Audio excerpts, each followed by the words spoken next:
So gold just had one of its most volatile months in recent memory, and earlier this month it touched nearly $5,738 an ounce, which is a record. And in the span of a few days after, it pulled back down to sub 5,000, and that's a $800 to almost $1,000 swing in less than 2 weeks. And there's quite a few things that's driving this volatility, like tariffs, the trade wars, geopolitical tension in the Middle East, a weakening US dollar, and it tells a very clear story about why investors like us are running to gold as an insurance, and why even a pullback doesn't change the underlying narrative. And here's what's new for Singapore investors specifically, because we just got our very own homegrown physical gold ETF listed right here on the SGX, and it's called GLS, and it's launching on the 26th of March, and hopefully this video goes out by then. So in this video, I want to break down 3 main things. Number 1, why is gold doing what it's doing right now? Number 2, what exactly is GLS and how is it different from what we already have had? And number 3, does it actually make sense in your portfolio? So if I have to put a question up to you guys right now, what percentage of your portfolio is in gold? What would your answer be? And for most Singaporeans, the honest answer is probably 0. And it's not necessarily wrong, but let me explain why is it worth thinking about gold. So most of us invest in pretty standard ways, like SRS or CPF, which goes into an index fund or an SCI ETF. And maybe some do individual stocks, and maybe there's a robo portfolio, and that's about it. And the problem is, everything in that portfolio tends to move together during a crisis. When market crashes, we have seen it in 2008 and in 2020, and in the volatility we're seeing right now, everything falls at once. Your stocks, your REITs, and sometimes even your bonds. So gold is one of the few assets that historically doesn't follow a pattern, and it tends to hold value or even go up when everything else is going down. And that is what makes it a hedge. But the reason most Singaporeans don't hold gold isn't that they don't want to, but it's because it's a pain to access gold. So physical gold means you need storage, you need insurance, and it's something to worry about. And the only gold ETF we have back then is SPDR Gold Shares, or GLD, which then stores gold in US and the UK, which given the current global climate makes some investors very uncomfortable. So this is the gap that GLS is solving. So gold itself has had a historic run, and in 2025 alone it climbed 65%, and it's the sharpest annual gain since 1979. And in 2026 it's continuing that momentum, with gold briefly touching $5,738 an ounce earlier this month before pulling back to the sub 5,000 range. So the big question you have is, what's driving this? And a few things are happening at the same time. So number 1, there is tariffs and trade wars, where heavy tariffs start hitting global trading partners,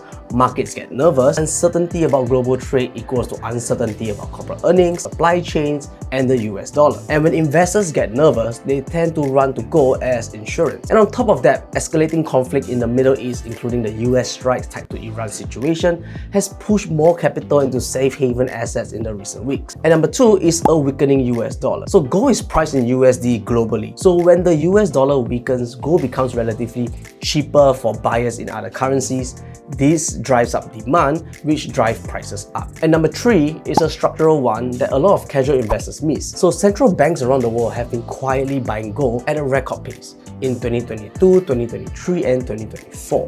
All these central banks has bought over 1,000 tons of gold per year, almost doubling the average pace from the previous decade. So why banks are doing this is because countries like China, India, Turkey, and Poland are trying to reduce their dependency on the US dollar, called de-dollarization. And gold is that go-to alternative. Even in 2025, when buying moderated slightly to around 863 tons, that is still well above the historic norm. And 23 countries added gold to their reserves just the first half of the year alone. So here's a stat that really puts it into perspective. For the first time since 1996, gold now makes up a larger share of global central bank reserves than the US Treasury. And that's a massive structural shift, and it doesn't reverse overnight. So on a forward-looking note, JP Morgan recently raised its year-end 2026 gold target to 6,300 an ounce. Goldman Sachs has the similar one at 5,400. UBS is forecasting it to be 6,200 by mid-2026. Wells Fargo is sitting between 6,100 to 6,300. So there's a range, and not everybody agree on how far back this goes, but the direction across the board is going upward. So now the big question that we have is, what is GLS and what makes it different? So GLS stands for Lion Global Singapore Physical Gold ETF. It's managed by Lion Global Investors, the asset management arm of OCBC Group, and is one of Southeast Asia's largest asset managers. So it will be listed on the SGX on the 26th of March, and it trades under 2 different tickers. So the first one is GLS if you are buying in Sing dollars, and the second one is GLU if you are buying it in the US dollar. But here's the part that I think is really interesting and why it isn't just another gold ETF. So the gold backing of this ETF is physically stored right here in Singapore, and specifically at Le Freeport. It's a high security storage facility with 24/7 surveillance. They have electronic monitoring and guards. At the same time, it's fully insured against loss, theft and damage, both during storage and in transit. So why does this matter? So think about it this way.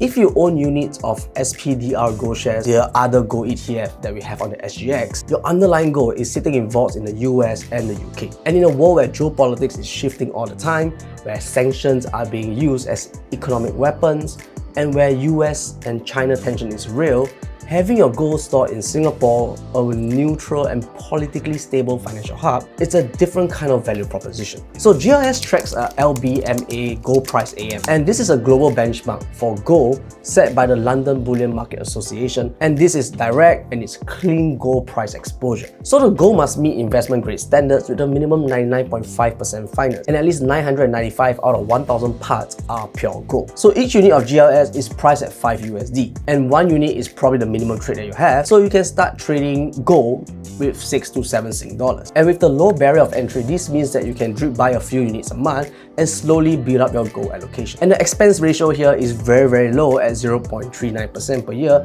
which is super competitive. So now the question is, how do you buy GLS? So you can buy it through your favorite brokers like Tiger Brokers, Moomoo, DBS Vickers, OCBC and other major brokerages. And the process is very similar to buying any other stock on SGX. And GLS now is SRS eligible. So it means if you have funds in your SRS account that you haven't deployed, this might be something interesting to think about. And a quick reminder on SRS matters: every dollar that you contribute to your SRS reduces your taxable income dollar for dollar up to $15,300 a year. And the money that sits in the account grows tax-free inside that account, and at retirement, only 50% of what you withdraw is taxable. So a lot of people contribute every year for tax relief and then leave the money to earn 0.05% of interest in their SRS account doing nothing. So GLS could be a way to put that idle SRS money to work. So is GLS for everybody in Singapore? The answer is no, because gold doesn't belong to any of the core of a portfolio where your primary goal is to have long-term wealth accumulation. And over very long time horizons, equities have historically outperformed gold, but that is not what gold is for. So from my perspective, your stocks are like the engine of your portfolio. Gold is like a seatbelt. You hope you never need it, but you'll be glad that you have a seatbelt in the car when things go wrong. And right now, with macro uncertainty at levels we haven't seen in years, I think having a seatbelt in your portfolio makes a lot of sense. So the fact is that Singapore now has a locally vaulted, SGS listed and low-cost way to access that seatbelt, and I think with this listing, it's providing access to retail investors like us to add some gold into their portfolio without needing to purchase gold bullion. And if you're looking to open an account with Tiger Brokers or Moomoo to buy GLS, I've left my referral links in the description down below. And these are usually sign-up bonuses that you can get, so it's worth checking out before you get started. If you find that this video was useful, give it a like and share it around. It helps the channel quite a bit. And to reach out to more Singapore investors that has the same questions that I do. And if you haven't subscribed yet, do hit subscribe. I cover topics on digital assets and investing in Singapore for Singapore professionals. So if that is you, then you are in the right place. And as always, I hope to see you guys in the next one. Stay safe, invest safe, and I'll see you soon.